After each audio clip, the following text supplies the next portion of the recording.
Gününüz aydın olsun, gözəl xanımlar. Mən keçən dəfə çolpanı necə qovurmaq lazımdır göstərmişdim, körpə çolpanı.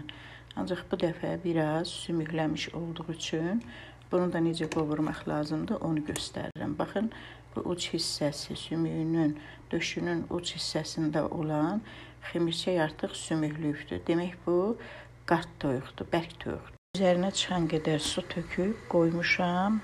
Bir boğum, yəni bircə dəfə qaynamaq istəyib, yəni baxın, kəfi çıxmaq istəyəndə artıq qaynamır. Kəfi çıxmaq istəyəndə töküb bunu süzüb yuyacam. Bu bulyonlar artıq çolpanın kəfini yumuşam. Baxın, bu hissəsi sümüklüyüb təmiz, ona görə bu biraz yaşlıdır, yəni bərk toyuqdur. Bizdə də qovurma istədikləri üçün mən bunu necə eləyirəm? Təmiz demək neyinirəm? Üzərinə 2 çolpa olduğu üçün 4 stəkan su tökürəm. Çox da tökmürəm, suyu az da tökmürəm. Ona görə ki, bu qovurma olacaqdır. Suyu tam çəkilənə qədər burada ət yəni yumşalıb bişənə qədər bişirirəm. Sonra qazanın qapağını örtürük, çolpamız burada qaynayır. Başqa qazanın içərisinə bu şəkildə, samanvari şəkildə doğradığım soğanları tökürəm. Burada yenə deyirəm, 2 çolpa olduğu üçün mən 4 böyük baş soğan doğramışam. Üzərinə də kərə yağı əlavə eləyirəm. Bir dəfə qeyd eləyirəm, bəzi yeməklər var ki, onun soğanı yumşalmalıdır. Soğanın da yumşalması üçün üzərinə biraz duz tökürəm. Soğanın yağını, duzunu da tökdükdən sonra vamodun üzərində qoyub tavanın qapağını örtürük.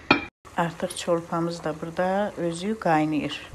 Suyunun nə qədər təmiz, ətinin nə qədər gözəl olduğunu görürsünüz. Çünki kəfini yuyub almışam. Artıq çolpamız pişibdir, xanımlar. Baxın, çolpamız qaynayır. Suyuyla baz qalıbdır. Yəni, çolpanın dadı tamı içində qalır. Ondan narahat olmayın.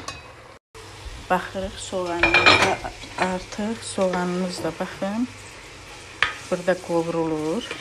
İndi neyinirik? Pişirdiyimiz çolpanı tökürük bu soğanın içərisinə.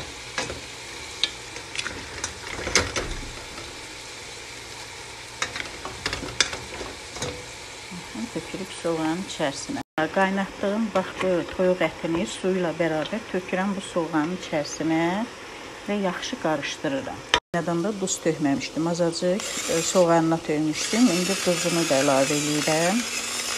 Çünki bayaq qaynadan da duz tökmədim ki, çolpa biraz tez pişsin. Artıq çolpamız qovurulub, baxın. Çox da gözəl şəkildə pişib. Əgər mən bunu əvvəlcədən kənarda qaynadıb, yağa tökməsəydim, pişirdiyimiz bu çolpanın rəngi qapqara olacaqdı.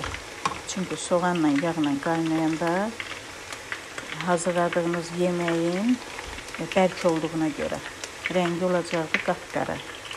Görürsünüz, rəngi necə gözəl, suyuna da baxın. Yanında da belə gözəl kartoşka qızardı.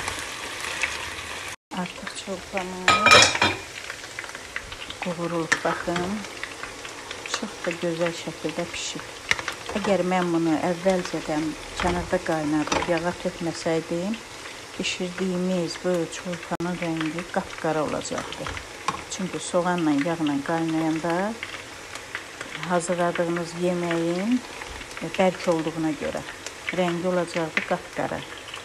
Görürsünüz, rəngi necə gözəl, suyuna da baxın. Yanında da belə gözəl kartoşka qızardı. Kartoşka da qızarır, sonra çolpanın yanında servis edə bilərik. Xanımlar, qızartdığınız kartoşkanın əzilməsini istəmirsinizsə, tam qızarandan sonra duzunu tökə bilərsiniz.